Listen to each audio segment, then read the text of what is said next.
Julie নামে একটি শান্ত স্বভাবের মেয়ে ছিল। সে খুবই দুঃখী ছিল, কারণ তার খেলার সঙ্গী কেউ ছিল না। আশেপাশের সব ছেলেমেয়েরা মজা করে খেললেও তাকে কেউ খেলতে নিত না। এজন্য সে মনে মনে খুবই কষ্ট পেত এবং গুমড়ে গুমড়ে ঠোঁট ফুলিয়ে কাঁদত। জুলি প্রতিদিন মাঠে যেত এবং মাঠের গাছপালা, ফুল ফল সবাইকে সে ভালোবাসতো। সে পশু পাখিদেরও খুব ভালোবাসতো এবং তাদেরকে জড়িয়ে ধরে তার মনের কষ্টের কথাগুলো বলতো। জুলিরা 3 ভাই বোন ছিল।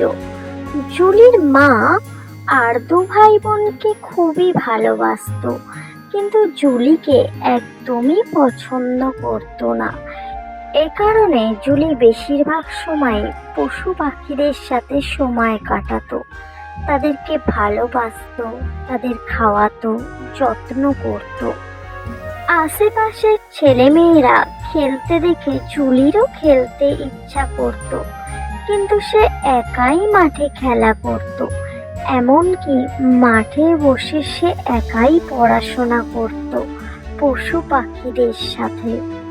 এক সময় দেখা যায় জুলিকে যারা খেলতে নিত না তারা পরীক্ষায় ভালো ফল করতে পারল না, কিন্তু জুলি পরীক্ষার ফল আশ্চর্য রকম করলো।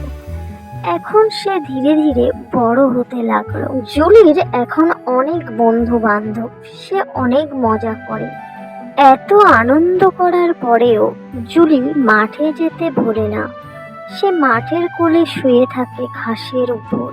গাছের ফুলগুলি যেন জুলির দিকে এগিয়ে আসে। জুলি তাদের স্পর্শ করে, যেন জুলিকে দেখলে তারা আনন্দিত হয়, জুলিও তেমনি তাদেরকে দেখে আনন্দিত হয়। এভাবে সে হয়ে ওঠে প্রকৃতির মেয়ে।